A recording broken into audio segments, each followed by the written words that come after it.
सिर्फ तो सिर्फ इस वेले जे पंजाब के राजनीतिक पिड़ दे विच समाजिक पिड़ दे विच कोई सिद्धांतक गल करने वाली जथेबंदी है तो अकाल यूथ हैगी है, जिन्हां दी सरपरस्ती जिहड़ी हैगी है जथेदार जगतार सिंह जी हवारा दी है। इसका कोई लालच नहीं कि सानू कोई ताकत चाहिए है, चाहे असी राजनीतिक तौर पर गद्दियां चाहिए ने। ये सब तो वड्डा इन्हां दी देन है कि सरबत के भले की गल करने आ, इंसानियत की बेहतरी की गल करने आ। जदों पंजाब दे विच पिछला जिहड़ा दुखांत चल रहा है, हद ही हो गई आ पंजाब दे राजनीतिक नेता दी जिहड़े नेता ने वो रात नूं कुछ हुंदे ने ते सवेरे उठदे हो झट ही बदल जाते हैं। एडी वड्डी बदकिस्मती शायद ही पंजाब की राजनीति दे विच पहले नहीं वेखी गई। लालच किसी हद तक होना चाहिए, लेकिन एडी वड्डी गिरावट होए जिस राजनीति दे विच उत्थे समाजी तौर पर कुछ जिहड़ा है ठीक नहीं चल सकता।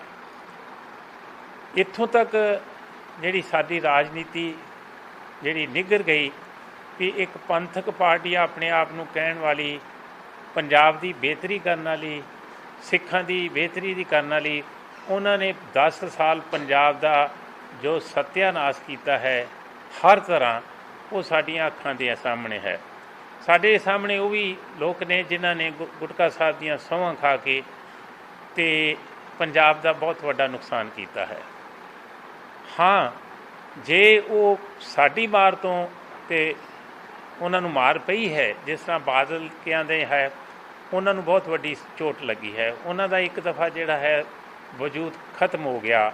इस तरह जिस बेइज्जती नाल कैप्टन गया है, ये भी एक इतिहासक गल है।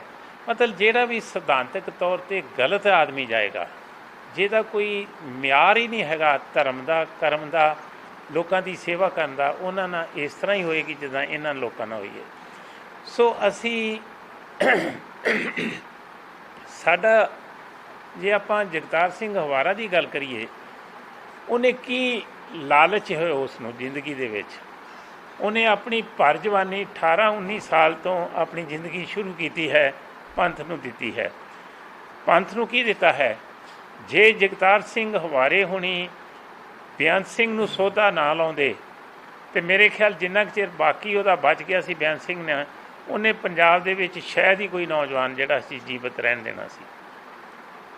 वो उन्हां दी बड़ी वड्डी देन है पंजाब नूं। यह इतिहास जिहड़ा है बाकी गल भुल जाए, इस गल नूं नहीं भुल सकेगा भी बेअंत सिंह नूं जिहड़ा है गद्दी तो दूर करना जिहड़ा है पंजाब की बेहतरी लई सी। पंजाब की हज़ारां नहीं लखां नौजवानी बच गई।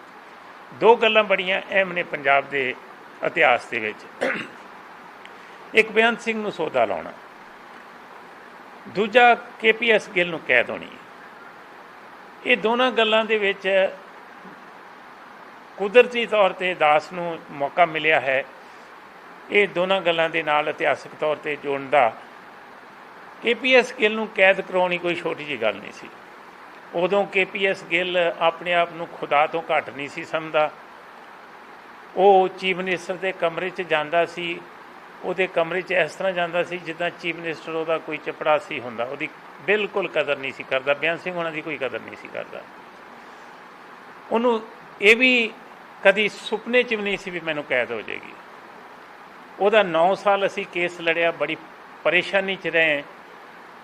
हद ही हो गई। एक वो जोड़ा जिहड़े दोनों IAS ऑफिसर ने और बड़े हाई रैंक दे ने, उन्होंने 9 साल की जो मुश्किल आईयां वो मैं जानदा कि किड्डी वड्डी वो विपता च रहे ने। लेकिन उन्होंने कैद होने तो बाद उन्होंने भी जिहड़ा है जिहड़ा सिस्टम चों बाहर कर दिता, ते जिहड़ी साडी नौजवानी कतल करते सी ये लोग, उन्होंने जिहड़ा है राहत मिली।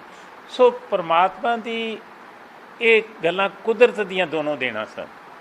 किसी ने कहा सी उन्होंने गिल नूं भी जा तू पार्टी ते जाके एक IAS ऑफिसर नूं जिहड़ी लेडी है उन्होंने छेड़ या अपनी बेइज्जती करा। ये कुदरती गल्लां दोनों होईयां ने। सो परमात्मा कदी भी उन्हां लोकां नाल नहीं चलदा जिहड़े घटिया ने, ਜਿਹੜੀ ਇਨਸਾਨੀਅਤ ਦੀ ਸੇਵਾ ਨਹੀਂ ਕਰਦੇ, ਸਗੋਂ ਇਨਸਾਨੀਅਤ ਦਾ ਘਾਟ ਕਰਦੇ ਨੇ। ਅਤੇ ਇਸ ਗੱਲ ਨੂੰ ਜਿਹੜਾ ਹੈ ਜਗਤਾਰ ਸਿੰਘ ਹਵਾਰਾ ਜਿਹੜੇ ਨੇ ਇਸ ਵੇਲੇ ਸਾਡੇ ਪੰਜਾਬ ਦੇ ਯੂਥ ਦੇ ਵਿੱਚ ਉਹਨਾਂ ਦੀ ਮਾਨਤਾ ਹੈ। ਇਸ ਕਰਕੇ ਮਾਨਤਾ ਹੈ ਵੀ ਉਹਨਾਂ ਨੇ ਸਿਧਾਂਤਕ ਤੌਰ 'ਤੇ ਗੱਲਾਂ ਕੀਤੀਆਂ ਨੇ। ਅਜੇ ਵੀ ਜੇ ਕਿਸੇ ਨੂੰ ਤੁਹਾਨੂੰ ਮੌਕਾ ਮਿਲੇ ਜਗਤਾਰ ਸਿੰਘ ਹਵਾਰਾ ਨੂੰ ਜੇਲ੍ਹ ਦੇ ਵਿੱਚ ਮਿਲਦੀ, ਤੁਸੀਂ ਦੇਖੋਗੇ ਕਿ ਉਹ ਕਿੰਨੀ ਚੜ੍ਹਦੀ ਕਲਾ ਜੇ ਸੱਜਣ। ਉਹਦੇ ਮਨ 'ਤੇ ਕਦੀ ਇਹ ਪ੍ਰਭਾਵ ਨਹੀਂ ਪਿਆ ਕਿ ਮੈਨੂੰ ਉਮਰ ਕੈਦ ਹੋਈ ਹੈ ਅਤੇ ਸਾਰੀ ਉਮਰ ਮੈਂ ਜੇਲ੍ਹ 'ਚ ਰਹਿਣਾ। ਉਹ ਇੱਕ ਗੱਲ ਕਹਿੰਦਾ ਹੈ, ਇਹ ਭਾਣੇ ਅੰਦਰ ਹੋ ਰਿਹਾ। ਉਹ ਇੱਕ ਗੱਲ ਹੋਰ ਕਹਿੰਦਾ ਹੈ, ਆਪਣੇ ਪਰਿਵਾਰ ਨੂੰ, ਉਹਨਾਂ ਦੀ ਮਾਤਾ ਉਹਨਾਂ ਨੂੰ ਮਿਲ ਜਾਂਦੀ ਹੈ। ਪਹਿਲੀ ਗੱਲ ਉਹ ਕਹਿੰਦੇ ਨੇ, ਮਾਤਾ ਮੇਰੇ ਨਾਂ 'ਤੇ ਤੁਸੀਂ ਕਿਸੇ ਕੋਲ ਪੈਸਾ ਨਹੀਂ ਲੈਣਾ, ਤੁਸੀਂ ਉਹ ਗੱਲ ਨਹੀਂ ਕਰਨੀ ਜਿਹੜੀ ਸਿਧਾਂਤਕ ਤੌਰ 'ਤੇ ਸਿੱਖੀ ਦੇ ਖਿਲਾਫ ਹੋਵੇ। ਗੁਜ਼ਾਰਾ ਤੁਹਾਡਾ ਜ਼ਮੀਨ 'ਤੇ ਹੋ ਸਕਦਾ, ਤੁਸੀਂ ਪੈਸੇ ਇਕੱਠੇ ਕਰਨ ਨਹੀਂ ਆਏ ਅਸੀਂ। ਸੋ ਇਸ ਤਰ੍ਹਾਂ ਦਾ ਜਿਹੜਾ ਹੈ ਇਨਸਾਨ ਸ਼ਹਿਰੀ ਜ਼ਿੰਦਗੀ 'ਚ ਸਾਨੂੰ ਮਿਲਦਾ ਮੌਕਾ ਮਿਲਦਾ ਹੈ। ਇਹਦੀ ਵੱਡੀ ਕੁਰਬਾਨੀ ਇਹ ਇਤਿਹਾਸ ਦੇ ਵਿੱਚ ਲਿਖੀ ਜਾਏਗੀ। ਸੋ ਜਿੰਨੇ ਵੀ ਸਾਡੇ ਇੱਥੇ ਸੱਜਣ ਆਏ ਨੇ ਉਹ ਉਹਨਾਂ ਦੀ ਵਿਚਾਰਧਾਰਾ ਨੂੰ ਸੰਪਰਕ ਨੇ, ਉਹਨਾਂ ਦੇ ਪਿੱਛੇ ਨੇ। ਇਸ ਕਰਕੇ ਪਿੱਛੇ ਨੇ ਕਿ ਉਹਨਾਂ ਦੀ ਵਿਚਾਰਧਾਰਾ ਬਹੁਤ ਚੰਗੀ ਹੈ। ਕਿਤੇ ਪਰਮਾਤਮਾ ਕਰੇ ਉਹਨਾਂ ਨੂੰ ਇੱਥੇ ਪੰਜਾਬ ਦੇ ਵਿੱਚ ਜਾਂ ਮਨੁੱਖਤਾ ਦੀ ਸੇਵਾ ਕਰਨ ਦੀ ਗੱਲ ਹੋਵੇ ਤਾਂ ਮੇਰੇ ਖਿਆਲ ਉਹ ਬੜੀ ਵੱਡੀ ਤਬਦੀਲੀ ਲਿਆ ਸਕਦੀ ਹੈ। ਉਹ ਤਾਂ ਇੱਥੋਂ ਤੱਕ ਵੀ ਕਹਿੰਦਾ ਕਿ ਤੁਸੀਂ ਐਡੀ ਵੱਡੀ ਸਰਕਾਰ ਲਈ ਫਿਰਦੇ ਦਿੱਲੀ ਦੀ, ਤੁਸੀਂ ਮੈਨੂੰ 1 ਮਹੀਨੇ ਲਈ ਸਰਕਾਰ ਦੇ ਦਿਓ, ਮੈਂ ਤੁਹਾਡੇ ਸਾਰੇ ਮੁਲਕ ਦੇ ਵਿੱਚ ਕੋਈ ਇੱਕ ਵੀ ਰੇਪ ਹੋ ਜਾਏਗੀ ਉਸੇ ਵੇਲੇ ਤੁਸੀਂ ਮੈਨੂੰ ਸਜ਼ਾ ਦੇ ਦਿਓ ਜੋ ਦੇਣੀ। ਐਡੀ ਵੱਡੀ ਉਹਦੀ ਧਾਰਨਾ ਹੈ। ਸੋ ਸਾਡਾ ਇੱਕ ਬੜਾ ਵੱਡਾ ਮਿਸ਼ਨ ਹੈ ਅਕਾਲ ਯੂਥ ਦਾ। ਮਿਸ਼ਨ ਇਹ ਆ, ਅਸੀਂ ਸਮਾਜ ਦੀ ਸੇਵਾ ਕਰਨੀ ਆ, ਅਸੀਂ ਇਨਸਾਨੀਅਤ ਦੀ ਸੇਵਾ ਕਰਨੀ ਆ, ਅਸੀਂ ਇਨਸਾਨੀਅਤ ਦੀਆਂ ਕਦਰਾਂ ਕੀਮਤਾਂ ਨੂੰ ਉੱਚੇ ਚੁੱਕਣਾ ਹੈ। ਸਿੱਖੀ ਸਿਧਾਂਤ ਜਿਹੜਾ ਸਰਬੱਤ ਦੀ ਭਲੇ ਦੀ ਗੱਲ ਕਰਦੀ ਹੈ, ਅਸੀਂ ਉਹਦੇ 'ਤੇ ਪਹਿਰਾ ਦੇਣਾ ਹੈ। ਉਸ ਸਰਬੱਤ ਦੇ ਭਲੇ ਵਿੱਚ ਨਾ ਕਿਸੇ ਹਿੰਦੂ ਦੀ ਨਫ਼ਰਤ ਹੈ, ਨਾ ਕਿਸੇ ਮੁਸਲਮਾਨ ਦੀ ਨਫ਼ਰਤ ਹੈ, ਨਾ ਕਿਸੇ ਈਸਾਈ ਦੀ ਨਫ਼ਰਤ ਹੈ, ਨਾ ਕਿਸੇ ਹੋਰ ਦੀ ਨਫ਼ਰਤ ਹੈ। ਸਾਨੂੰ ਇਨਸਾਨ ਜਿਹੜੇ ਸਾਰੇ ਨੇ ਉਹ ਏਕ ਨੂਰ ਜਾਪਦੇ ਨੇ, ਹੈ ਵੀ ਏਕ ਨੂਰ ਨੇ। ਸੋ ਸਾਡੀ ਇਸ ਜਿਹੜੀ ਮੁਹਿੰਮ ਹੈ ਇਹਦੇ ਵਿੱਚ ਅਸੀਂ ਤੁਹਾਨੂੰ ਬੇਨਤੀ ਕਰਦੇ ਪ੍ਰੈਸ ਨੂੰ, ਸਾਡੀ ਮਦਦ ਕਰੋ। ਤੁਸੀਂ ਸਾਡੀ ਮਦਦ ਕਰੋਗੇ, ਇਨਸਾਨੀਅਤ ਦੀ ਮਦਦ ਕਰੋਗੇ। ਬਹੁਤ ਬਹੁਤ ਮਿਹਰਬਾਨੀ। ਵਾਹਿਗੁਰੂ ਜੀ ਕਾ ਖਾਲਸਾ, ਵਾਹਿਗੁਰੂ ਜੀ ਕੀ ਫਤਿਹ।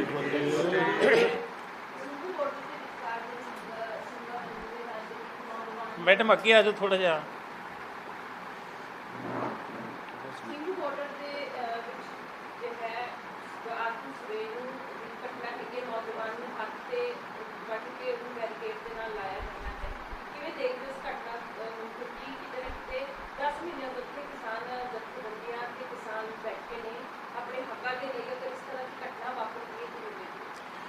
ਮੈਡਮ ਦੋ ਗੱਲਾਂ ਨੇ ਇਹਦੀਆਂ।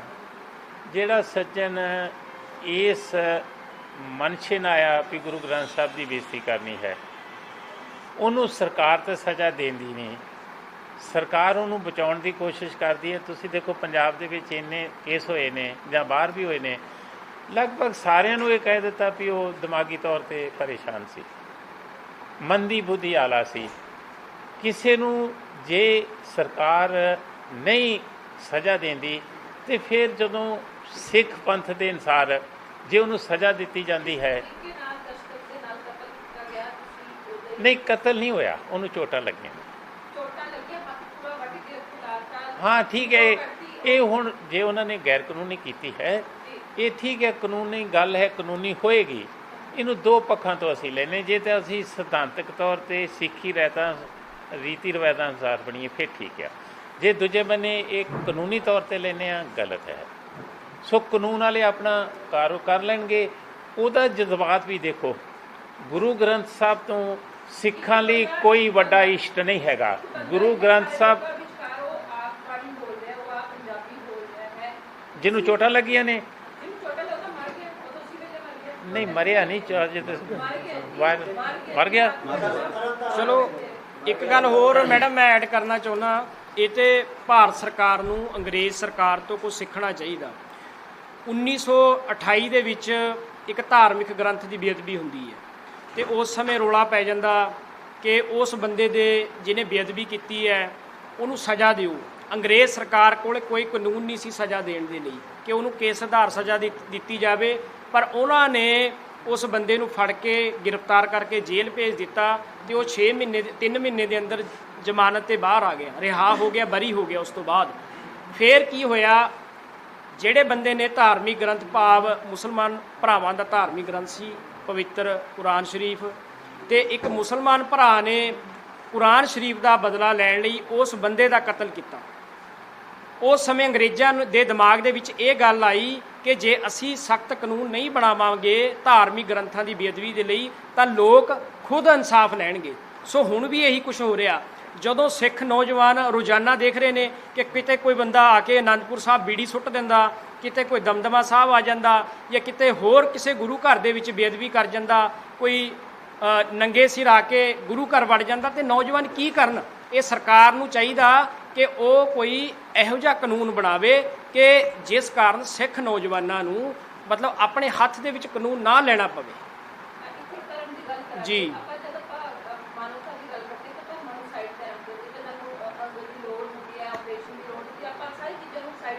ਜੀ ਸਿਆਸਤ ਕਰਦੇ ਧਰਮ ਨੂੰ ਸਭ ਤੋਂ ਅੱਗੇ ਲੈ ਕੇ ਕਿਉਂ ਚੱਲਦੇ ਨੇ ਕਿ ਗੁਰੂ ਘਰ ਹੋ ਗਏ, ਮੰਦਰ ਹੋ ਗਏ, ਉੱਥੇ ਹਿੰਦੂ ਕਹਿੰਦੇ ਨੇ ਕਿ ਸਾਡੇ ਦੇਵੀ ਦੇਵਤਾਵਾਂ ਦਾ ਅਪਮਾਨ ਕੀਤਾ ਜਾਂਦਾ ਹੈ, ਔਰ ਉੱਥੇ ਮੁਸਲਮਾਨ ਕਹਿੰਦੇ ਸਾਡੇ ਇੱਥੇ ਕੀਤਾ ਜਾਂਦਾ ਹੈ, ਸਿੱਖ ਕਹਿੰਦੇ ਸਾਡੇ ਇੱਥੇ। ਆਖਿਰ ਧਰਮ ਨੂੰ ਕਿਉਂ ਮੁੱਦਾ ਬਣਾਇਆ ਜਾ ਰਿਹਾ ਜਦਕਿ ਜਦ ਭਾਰਤ ਬਣਿਆ ਸੀਗਾ ਸਾਰੇ ਧਰਮਾਂ ਨੂੰ ਨਾ ਕੇ ਮਿਲ ਗਿਆ ਸੀਗਾ, ਇੰਨੇ ਸਾਰੀ ਜਨਸੰਖਿਆ ਦੇ ਵਿਚਕਾਰ ਇੰਨੀ ਸਾਰੀ ਡਿਫਰੈਂਟ ਕਮਿਊਨਿਟੀਜ਼ ਨੂੰ ਵੱਖ-ਵੱਖ ਕਰਕੇ ਇੱਕ ਬਣਿਆ ਸੀ ਭਾਰਤ। ਭਾਰਤ ਦੇ ਟੁਕੜੇ ਕਰਨ ਦੀ ਕੋਸ਼ਿਸ਼ ਕੀਤੀ। ਦੇਖੋ ਜੀ, ਇਹ ਤਾਂ ਕੇਂਦਰ ਸਰਕਾਰ ਕਰ ਰਹੀ ਹੈ। ਪੂਰੀ ਦੁਨੀਆ ਦੇ ਵਿੱਚ ਵਿਧਵਾ ਕਲੋਨੀ ਮੈਨੂੰ ਇੱਕ ਵੀ ਦੱਸ ਦਿਓ ਵੀ ਕਿੱਥੇ ਹੈ? ਉਹ ਇੱਕ ਭਾਰਤ ਦਾ ਰਾਜਧਾਨੀ ਹੈ, ਭਾਰਤ ਦੀ ਜਿਹੜਾ ਦਿੱਲੀ ਹੈ ਉੱਥੇ ਹੈ। ਇਹ ਤੇ ਮਤਲਬ ਤੁਸੀਂ ਸਰਕਾਰ ਨੂੰ ਸਵਾਲ ਕਰੋ ਵੀ ਉਹ ਸਾਡੇ ਨਾਲ ਕਿਉਂ ਕਰ ਰਹੇ ਨੇ। ਦਿੱਲੀ 'ਚ ਹਜ਼ਾਰਾਂ ਸਿੱਖ ਇੱਕ ਦਿਨ 'ਚ ਕਤਲੇਆਮ ਕਰਤੇ। ਤੁਸੀਂ ਮੈਨੂੰ ਦੱਸੋ ਵੀ ਇੱਕ ਬੰਦੇ ਨੂੰ ਵੀ ਸਜ਼ਾ ਹੋਈ ਹੈ? ਸਾਡੇ ਦਰਬਾਰ ਸਾਹਿਬ ਢਾਹ ਢੇਰੀ ਕਰਤਿਆ, ਉਹ ਤੁਸੀਂ ਦੱਸੋ ਇੱਕ ਬੰਦੇ ਨੂੰ ਵੀ ਸਜ਼ਾ ਹੋਈ ਹੈ? ਉਲਟਾ ਜਿਹੜੇ ਨੌਜਵਾਨਾਂ ਨੇ ਗੁਰੂ ਗ੍ਰੰਥ ਸਾਹਿਬ ਜੀ ਦੀ ਬੇਅਦਬੀਆਂ ਦਾ ਇਨਸਾਫ ਲਿਆ, ਉਹਨਾਂ ਨੂੰ ਤਾਂ ਭਾਰਤ ਸਰਕਾਰ ਨੇ ਉਮਰ ਕੈਦ ਕਰਤੀ ਪਿਛਲੇ ਦਿਨੀ। ਪਰ ਅੱਜ ਤੱਕ ਜਿਹੜੇ ਬੰਦੇ ਨੇ ਗੁਰੂ ਗ੍ਰੰਥ ਸਾਹਿਬ ਜੀ ਦੀ ਬੇਅਦਬੀ ਕੀਤੀ ਹੈ, ਇੱਕ ਬੰਦਾ ਤੁਸੀਂ ਸਾਰੇ ਜਰਨਲਿਸਟੋਂ ਦੱਸ ਦਿਓ ਕਿ ਉਸ ਬੰਦੇ ਨੂੰ ਬਰਗਾੜੀ ਵਾਲੇ ਮਾਮਲੇ ਜਾਂ ਹੋਰ ਵੱਡੇ ਜਿੰਨੇ ਮਾਮਲੇ ਨੇ ਉੱਥੇ ਸਜ਼ਾ ਹੋਈ ਹੋਵੇ। ਇਹ ਵੀ ਕਿਤੇ ਨਾ ਕਿਤੇ ਤਰਾਸਦੀ ਆ ਨਾ ਜੀ। ਜੇਕਰ ਤੁਸੀਂ ਬਹਿਮਣ ਕਰਾਂ ਗੋਲੀ ਕਾਂਡ ਦੀ ਗੱਲ ਕਰਦੇ ਹੋ ਤਾਂ ਪਾਪਸੀ ਕੱਲ੍ਹ ਪਾਪਸੀ ਨੂੰ ਜਿਹੜਾ ਪ੍ਰੋਗਰਾਮ ਹੋ ਕੇ ਗਿਆ ਤਾਂ ਉੱਥੇ ਕਿੰਨੀਆਂ ਕੁ ਸਿੱਖ ਜਥੇਬੰਦੀਆਂ ਸੀ, ਇਹਨੂੰ ਕਿਵੇਂ ਦੇਖਦੇ ਹੋ? ਕਿੰਨੀਆਂ ਕੁ ਸਿੱਖ ਜਥੇਬੰਦੀਆਂ ਸੀ ਕਿਉਂ ਰੋਟੀਆਂ ਸਿੱਖੀਆਂ ਜਾ ਰਹੀਆਂ ਨੇ ਉਹ ਚੀਜ਼ ਦੇ ਉੱਪਰ, ਉਹ ਗੋਲੀ ਕਾਂਡ ਦੇ ਉੱਪਰ ਜਾਂ ਉਹ ਬੇਅਦਬੀ ਦੇ ਉੱਪਰ? ਜਸਵਿੰਦਰ ਜੀ, ਅੱਜ ਮੈਂ ਤੁਹਾਡਾ ਸਵਾਲ ਕਰਦਾ ਜਿਹੜਾ ਤੁਸੀਂ ਇੱਥੇ ਲਿਖਿਆ ਕਿ 25 ਨਵੰਬਰ ਨੂੰ ਤੁਸੀਂ ਜਿਹੜਾ ਕਿ ਮੰਗ ਪੱਤਰ ਦੇਣਾ ਤੇ ਮੁੱਖ ਮੰਤਰੀ ਦੇ ਕਰ ਗੱਲ ਇਹ ਹੈ ਕਿ ਲਗਾਤਾਰ ਜਿਹੜਾ ਕਿ ਹਰ ਜਥੇਬੰਦੀ ਮੰਗ ਪੱਤਰ ਦਿੰਦੀ ਹੈ, ਮੰਗ ਪੱਤਰ ਵੀ ਦਿੰਦੀ ਹੈ ਤੇ ਯਾਦ ਪੱਤਰ ਵੀ ਦਿੰਦੀ ਹੈ। ਯਾਦ ਪੱਤਰ ਤੋਂ ਬਾਅਦ ਚੇਤਾਵਨੀ ਵੀ ਦਿੰਦੀ ਹੈ, ਪਰ ਫਿਰ ਵੀ ਸਿੱਖ ਕੌਮ ਦਾ ਹੱਲ ਕਿਉਂ ਨਹੀਂ ਨਿਕਲਦਾ? ਜਿਹੜੇ ਜੁਝਾਰੂ ਸਿੰਘਾਂ ਦੀ ਗੱਲ ਕਰਦੇ ਹੋ ਤੁਸੀਂ, ਕਿਹੜੇ ਜੁਝਾਰੂ ਸਿੰਘ ਆ ਜਿਨ੍ਹਾਂ ਨੂੰ ਤੁਸੀਂ ਰਿਹਾ ਕਰਾਉਣਾ? ਦੇਖੋ ਜੀ, ਅਸੀਂ ਤਾਂ ਪਹਿਲੀ ਗੱਲ ਤੇ ਚਾਹੁੰਦੇ ਹਾਂ ਵੀ ਸਾਰੇ ਹੀ ਹੋਣ, ਪਰ ਘੱਟੋ ਘੱਟ ਉਹਨਾਂ ਨੂੰ ਤਾਂ ਪਹਿਲ ਦਿੱਤੀ ਜਾਵੇ ਜਿਹੜੇ ਸਿੱਖ ਨੌਜਵਾਨ 28 ਸਾਲਾਂ ਤੋਂ ਜੇਲ੍ਹਾਂ 'ਚ ਬੰਦ ਨੇ। ਕਿਸੇ ਨੂੰ 30 ਸਾਲ ਹੋ ਗਏ ਨੇ, ਕਿਸੇ ਨੂੰ 25 ਸਾਲ ਹੋ ਗਏ ਨੇ, ਕਿਸੇ ਨੂੰ 22 ਸਾਲ ਹੋ ਗਏ ਨੇ। ਭਾਰਤ ਸਰਕਾਰ ਤੁਸੀਂ ਦੇਖੋ ਜਿਹੜੇ ਪਾਕਿਸਤਾਨ ਦੇ ਸਿਆਸੀ ਕੈਦੀ ਨੇ ਉਹਨਾਂ ਨੂੰ ਤਾਂ ਛੱਡ ਰਹੀ ਹੈ, ਚੰਗੀ ਗੱਲ ਹੈ। ਮੈਂ ਕਿਸੇ ਵੀ ਕੈਦੀ ਦੇ ਛੱਡਣ ਦੀ ਇਤਰਾਜ਼ ਨਹੀਂ ਕਰਦਾ, ਉਹਨਾਂ ਨੂੰ ਤੇ ਛੱਡ ਰਹੀ ਹੈ, ਚੰਗੀ ਗੱਲ ਹੈ। ਪਰ ਸਾਡੇ ਸਿੱਖਾਂ ਦੇ ਵਾਰੀ ਕੀ ਹੋ ਗਿਆ? ਦੇਖੋ ਜੀ, ਸਾਡੇ ਕੋਲ ਚਹਿਲ ਸਾਹਿਬ ਹੈਗੇ ਨੇ, ਲਿਸਟਾਂ ਅਸੀਂ ਬੜੀ ਵਾਰੀ ਕੇਂਦਰ ਸਰਕਾਰ ਨੂੰ ਪਹਿਲਾਂ ਵੀ ਭੇਜ ਚੁੱਕੇ ਹਾਂ, ਦੁਬਾਰਾ ਫੇਰ ਭੇਜਾਂਗੇ। ਜਦੋਂ ਤੱਕ ਸਾਡੇ ਬੰਦੀ ਸਿੰਘ ਨਹੀਂ ਰਿਹਾ ਹੁੰਦੇ, ਅਸੀਂ ਇਹਨਾਂ ਮੁੱਦਿਆਂ ਦੇ ਉੱਤੇ ਆਪਣੇ ਜਿਹੜੇ ਫਰਜ਼ ਨੇ ਉਹ ਨਿਭਾਉਂਦੇ ਰਵਾਂਗੇ। ਚਹਿਲ ਸਾਹਿਬ ਦੀ ਗੱਲ ਕਰੀਏ 2013 ਦੀ, ਜਦੋਂ ਭਾਈ ਗੁਰਬਖਸ਼ ਸਿੰਘ ਅੰਬ ਸਾਹਿਬ ਤੋਂ ਪ੍ਰਤਾਪ ਦੇ ਦਿੱਤੇ ਸੀ, ਉਦੋਂ ਵੀ ਇਹੀ ਗੱਲ ਹੋਈ ਸੀ ਕਿ ਬੰਦੀ ਸਿੰਘਾਂ ਦੀ ਰਿਹਾਈ ਦੀ ਗੱਲ ਕਰਨੀ ਹੈ। ਚਲੋ ਉਹਦੇ ਵਿੱਚ ਬਹੁਤ ਜ਼ਿਆਦਾ ਨਹੀਂ ਹੋਇਆ, ਤਾਂ ਇੰਨਾ ਜ਼ਰੂਰ ਹੋਇਆ ਕਿ 3 ਜਿਹੜੇ ਗੁਰੈਲ ਜੀ ਦੇ ਨਜ਼ਰਬੰਦ ਸੀਗੇ, ਭਾਈ ਗੁਰਮੀਤ ਸਿੰਘ, ਲਖਵਿੰਦਰ ਸਿੰਘ ਤੇ ਭਾਈ ਸ਼ਮਸ਼ੇਰ ਸਿੰਘ, ਉਹਨਾਂ ਦੀ ਪੈਰੋਲ ਸ਼ੁਰੂ ਹੋ ਗਈ ਹੈ ਤੇ ਪਰਿਵਾਰ ਚੋਣੇ ਸ਼ੁਰੂ ਹੋ ਚੁੱਕੇ ਨੇ, ਪਰਿਵਾਰਾਂ 'ਚ ਮਿਲਦੇ ਨੇ। ਪਰ ਜਿਹੜੀ ਰਿਹਾਈਆਂ ਦੀ ਗੱਲ ਹੁੰਦੀ ਹੈ, ਜਦੋਂ ਜਥੇਦਾਰ ਜਗਤਾਰ ਸਿੰਘ ਹਮਾਰਾ ਦੀ ਗੱਲ ਹੁੰਦੀ ਹੈ ਤਾਂ ਇਹ ਗੱਲ ਕਹੀ ਜਾਂਦੀ ਹੈ ਕਿ ਉਹ ਪੰਜਾਬ ਤਬਦੀਲ ਨਹੀਂ ਹੋ ਸਕਦੀ। ਤਾਂ ਇਹ ਕੀ ਕਾਰਨ ਹੈ ਕਿ ਇਹ ਸਾਰਾ ਕੁਝ ਬਾਰ-ਬਾਰ ਮੰਗ ਪੱਤਰ ਤੱਕ ਰਹਿ ਜਾਂਦਾ, ਉਸ ਤੋਂ ਬਾਅਦ ਫਿਰ ਦੁਬਾਰਾ ਸ਼ੁਰੂ ਹੋ ਜਾਂਦਾ? ਸਰਦਾਰ ਮੇਜਰ ਸਿੰਘ, ਇਹਦੇ 'ਚ ਹੋਰ ਸਾਡੇ ਕੋਲ ਚਾਰਾ ਕੀ ਹੈ?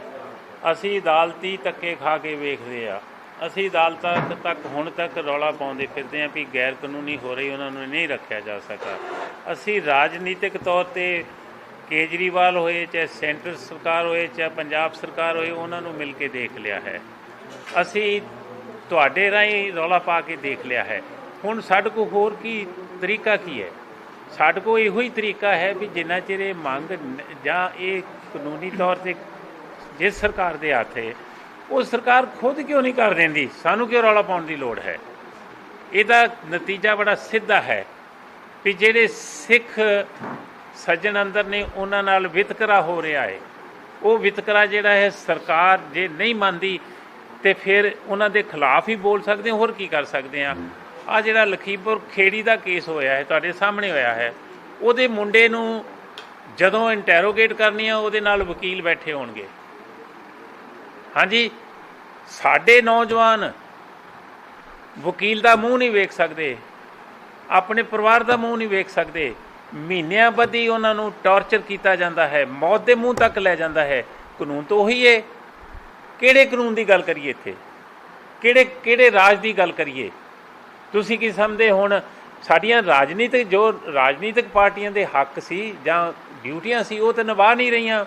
ਹੁਣ ਅਕਾਲੀ ਦਲ ਨੇ ਕਦੀ ਨਹੀਂ ਕਿਹਾ ਵੀ ਬੰਦੇ ਛੱਡੋ, SGPC ਨੇ ਕਦੀ ਨਹੀਂ ਕਿਹਾ, ਦਿੱਲੀ ਕਮੇਟੀ ਵਾਲੇ ਨੇ ਕਦੀ ਨਹੀਂ ਕਿਹਾ। ਜੇ ਕਹਿੰਦੇ ਨੇ ਬੜੀ ਅਜੀਬ ਜੀ ਸੁਰ 'ਚ ਕਹਿੰਦੇ ਨੇ। ਹੋਰ ਕੌਣ ਕਵੇ ਫਿਰ? ਅਸੀਂ ਕੀ ਕਰੀਏ ਦੱਸੋ? ਕੋਈ ਤੁਸੀਂ ਸੁਝਾਅ ਦੱਸੋ। ਮੰਗ ਪੱਤਰ ਦਿੰਦੇ ਹਾਂ, ਕਾਨਫਰੰਸਾਂ ਕਰਦੇ ਹਾਂ, ਲੋਕਾਂ ਨੂੰ ਜਾਗਰੂਕ ਕਰਦੇ ਹਾਂ, ਉਹਨਾਂ ਦੇ ਪਰਿਵਾਰਾਂ ਦੇ ਨਾਲ ਰਾਬਤਾ ਰੱਖਦੇ ਹਾਂ, ਉਹਨਾਂ ਨੂੰ ਸਹਾਰਾ ਦਿੰਦੇ ਹਾਂ। ਹੋਰ ਸਾਡੇ ਕੋਲ ਕੋਈ ਇਸ ਤਰ੍ਹਾਂ ਦਾ ਐਟਮ ਬੰਬ ਤਾਂ ਨਹੀਂ ਅਸੀਂ ਚਲਾ ਕੇ ਹੁਣ ਤਿਉਹਾਰ ਦੇ 'ਚ ਸੁੱਟ ਕੇ ਤੇ ਬੰਦੇ ਲੈ ਆਈਏ। ਇਸ ਤਰ੍ਹਾਂ ਦਾ ਸਿਸਟਮ ਤਾਂ ਕੋਈ ਨਹੀਂ ਹੈਗਾ। ਤੁਸੀਂ ਲੋਕਾਂ ਦੀ ਦੋਦੀ ਨਹੀਂ। ਆਸਟ੍ਰੇਲੀਆ 'ਚ ਉੱਥੇ ਇੱਕ ਹੇਟ ਕ੍ਰਾਈਮ ਹੋਇਆ ਸੀ। ਮੁਲਕ ਸਾਡੇ ਤੇ ਇੱਥੋਂ ਦੇ 2 ਬੰਦੇ ਸੀ ਜਿਨ੍ਹਾਂ 'ਤੇ ਹੇਟ ਕ੍ਰਾਈਮ ਹੋਇਆ, ਉਹ ਵੀ ਇੱਥੋਂ ਦੇ ਲੋਕ ਸੀ।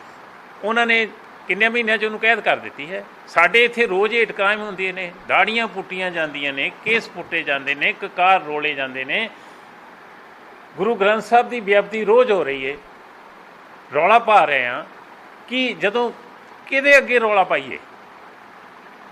ਸਿਸਟਮ ਐਜ਼ ਏ ਹੋਲ ਜਦੋਂ ਪੋਲੀਟੀਕਲੀ ਬੇਈਮਾਨ ਹੈਗੇ ਨੇ, ਉਹਦੇ 'ਚ ਸਾਡੇ ਕੋਲ ਕੋਈ ਚਾਰਾ ਇਹੋ ਹੀ ਹੈ ਨਾ, ਰੌਲਾ ਪਾਉਣ ਦੀ ਹੈ ਨਾ।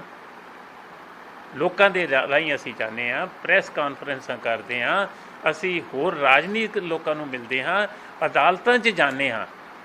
ਜੋ ਅਦਾਲਤਾਂ ਨੇ ਸਾਡੀ ਇੱਥੇ ਕੀਤੀ ਹੈ, ਕਦੀ ਇਸ ਤਰ੍ਹਾਂ ਦਾ ਮੈਨੂੰ 50-51 ਸਾਲ ਹੋ ਗਏ ਪ੍ਰੈਕਟਿਸ ਕਰਦੇ ਨੂੰ, ਇਸ ਤਰ੍ਹਾਂ ਦਾ ਕਦੀ ਨਹੀਂ ਮੈਂ ਫੈਸਲਾ ਦੇਖਿਆ। ਨਾ ਹੋ ਹੀ ਸਕਦਾ ਹੈ ਵੀ ਇੱਕ ਜੱਜ ਇਹ ਕਹਦੇ ਵੀ ਤੁਸੀਂ ਇਹਨੂੰ ਫਲਾਣੇ ਤਰੀਕ ਤੱਕ ਅਰੈਸਟ ਨਹੀਂ ਕਰ ਸਕਦੇ, ਕੋਈ ਕੇਸ ਨਹੀਂ ਰਜਿਸਟਰ ਕਰ ਸਕਦੇ। ਇਹਦਾ ਮਤਲਬ ਉਹ ਕਤਲ ਵੀ ਕਰੀ ਜਾਵੇ, ਉਹ ਜੋ ਮਰਜ਼ੀ ਕਰੀ ਜਾਵੇ, ਉਹਦੇ 'ਤੇ ਕੇਸ ਨਹੀਂ ਬਣ ਸਕਦਾ। ਇਸ ਤਰ੍ਹਾਂ ਦੇ ਬੇਹੂਦਾ ਫੈਸਲੇ ਹੋ ਸਕਦੇ ਨੇ।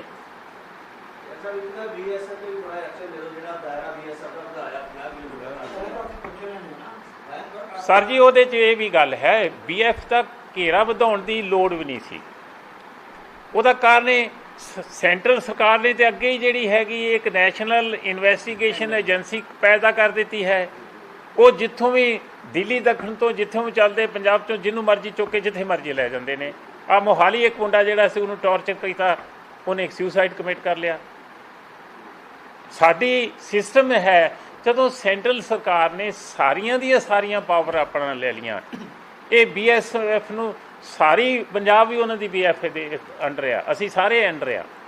ਇਸ ਕਰਕੇ ਇਹ ਪੋਲੀਟੀਕਲੀ ਰੌਲਾ ਲੋਕਾਂ ਨੂੰ ਪਾਉਣ ਨੂੰ, ਚਾਹੇ ਕਾਂਗਰਸ ਹੈ, ਚਾਹੇ ਅਕਾਲੀ ਹੈ, ਚਾਹੇ ਦੂਜੇ, ਉਹਨਾਂ ਨੂੰ ਰੌਲਾ ਪਾਉਣ ਨੂੰ ਮੌਕਾ ਮਿਲ ਗਿਆ। ਸੈਂਟਰਲ ਸਰਕਾਰ ਨੇ ਆਪਣਾ ਕੰਮ ਕਰ ਲਿਆ। ਉਹ ਨਾ ਵੀ ਕਰਦੇ ਈਵਨ ਦੈਨ ਅਸੀਂ BSF ਤੋਂ ਬਾਹਰ ਨਹੀਂ।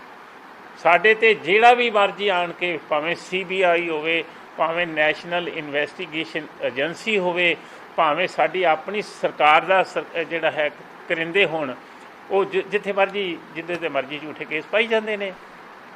ਕਮਾਲ ਹੀ ਹੋ ਗਈ। ਹੁਣ ਆਪਾਂ ਅਜਨਾਲੇ 'ਚ ਇੱਕ ਕੇਸ ਹੋਇਆ ਸੀ ਨਿਰੰਕਾਰੀ ਕਾਂਡ ਦਾ, ਉਹਦੀ ਕਿੰਨੀ ਪਬਲਿਸਿਟੀ ਹੋਈ ਸੀ। ਉਹਦਾ ਨਤੀਜਾ ਕੀ ਹੈ? ਕਿੱਥੇ ਆਓ?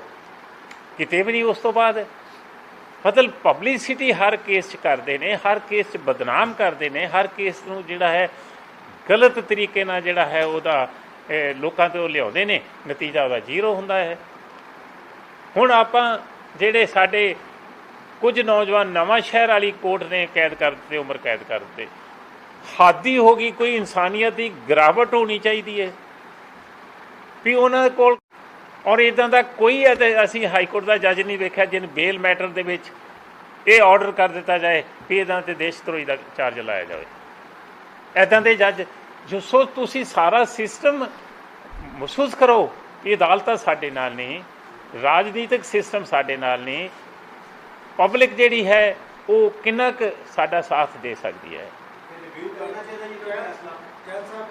ਜਿਹੜੀ ਗੱਲ ਅਸੀਂ ਗੱਲ ਕਰ ਰਹੇ ਸੀ ਨੌਜਵਾਨਾਂ ਨੂੰ ਛਡਾਉਣ ਦੀ ਗੱਲ ਕਰਦੀਆਂ ਪੰਥਕ ਜਥੇਬੰਦੀਆਂ ਆਪਣੇ ਲੇਵਲ ਤੇ ਜਿਹੜੀ ਆ ਕਿ ਕਾਰਵਾਈ ਕਰਦੀ ਸੀ ਸਾਰੀਆਂ, ਤੇ ਕਿਉਂ ਨਹੀਂ ਹੋ ਜਾਂਦਾ ਕਿ ਜਿਹੜੇ ਪੰਜਾਬ ਦੇ ਵਿੱਚ ਉੱਚ ਪੱਧਰ ਜਿਹੜੇ ਆਪਣੇ ਉੱਤੇ ਜਿਹੜੇ ਵਕੀਲ ਹੈਗੇ, ਵਕੀਲ ਭਾਈਚਾਰਾ, ਉਹ ਕਿਉਂ ਨਹੀਂ ਪੈਨਲ ਬਣਾ ਕੇ ਇਹਨਾਂ ਕੇਸਾਂ ਦੇ ਉੱਪਰ ਜਿਹੜੀ ਆ ਕਿ ਕਾਰਵਾਈ ਕਰਦੇ?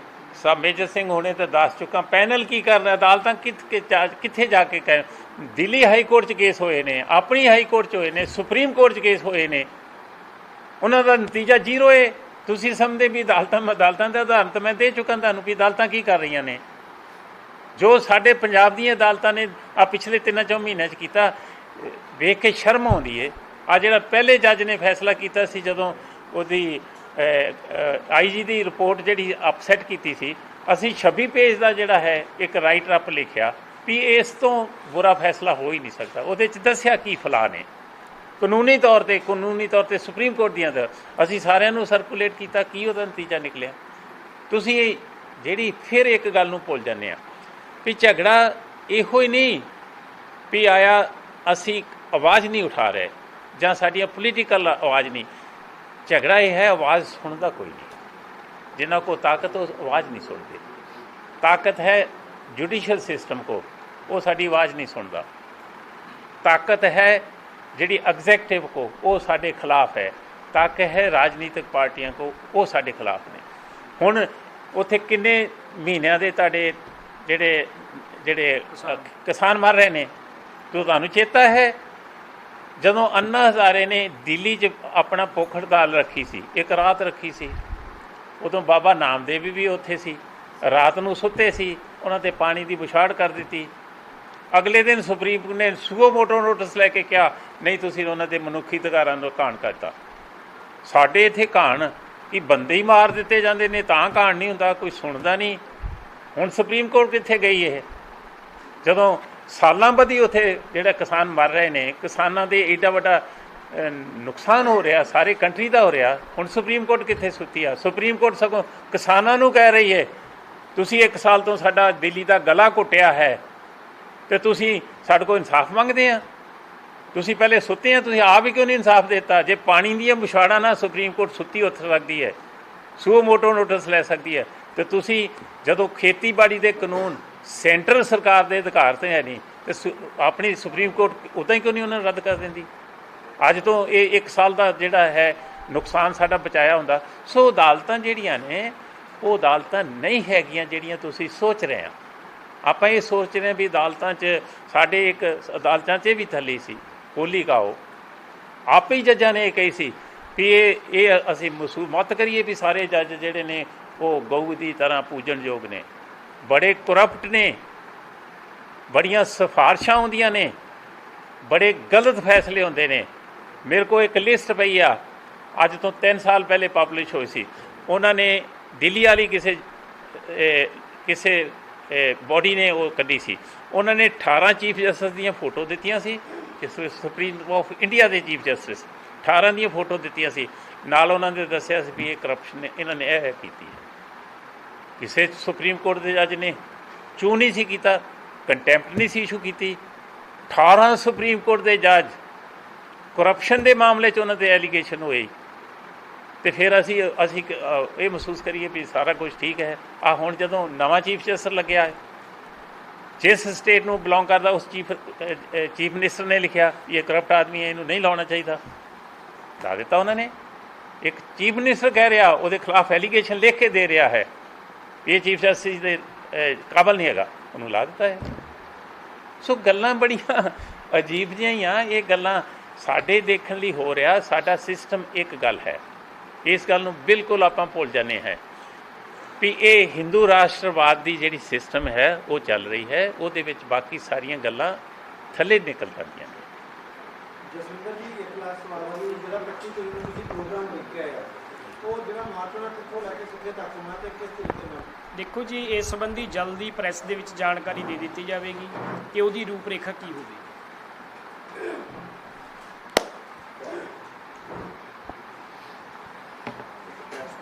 ਹਾਂਜੀ ਹਾਂਜੀ।